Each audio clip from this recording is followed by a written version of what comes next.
Hello again, this is Dan Bowman. We're continuing in Baruch chapter 3, the study of Baruch's prayer.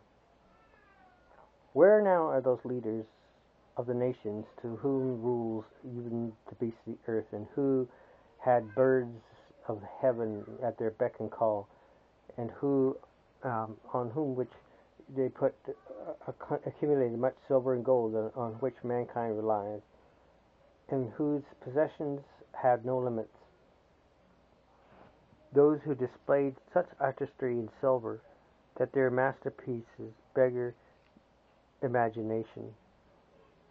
They have vanished, gone down to Sheol.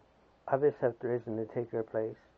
More than recent generations have seen the day.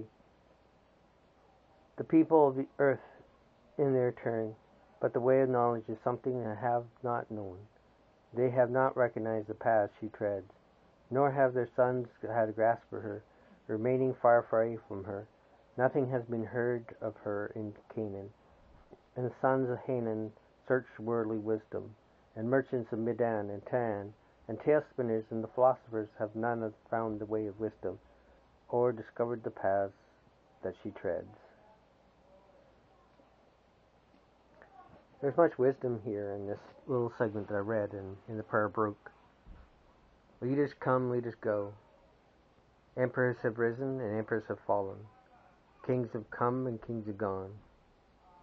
Generation after generation, great rulers, great men of knowledge have come and now they're gone. Where's Einstein? Where is Aristotle? Where's Napoleon? Where's Hitler? Where are any of these people in history? They have gone. They have passed from us. And time travels on. We have seen in museums large sculptures, stone idols, which are hewn by the hands of man. Such fascinating shapes, such awe-inspiring videos, such wonderful mastered craftings that we do, and yet they too will perish in time. They fade, they wear away, they become nothingness. No ounce of metal, no stone can stand the test of time. Time is the element by which all things will be destroyed, or all things are built.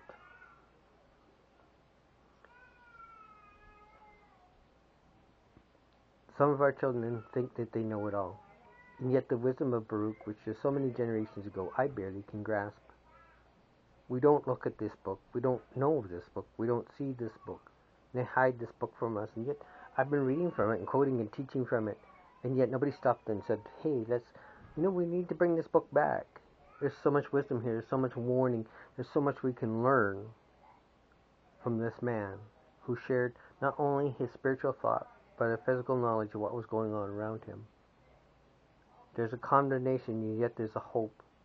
There's an exhortation, and yet there's a blessing. There's a curse, and yet there's a judgment. None of our stories, and we have many great books, which really are classics and we still hold today. Things like Oliver Twist from the early 1800s. Stories that are older in time. Any of the Grimm's fables. All the tales. All with morals. All with values. All with systems. And yet these men have come and gone. We bank so much on the gold standard in our commerce today, and yet we don't grasp what is really true and what is wise. Gold comes, gold goes.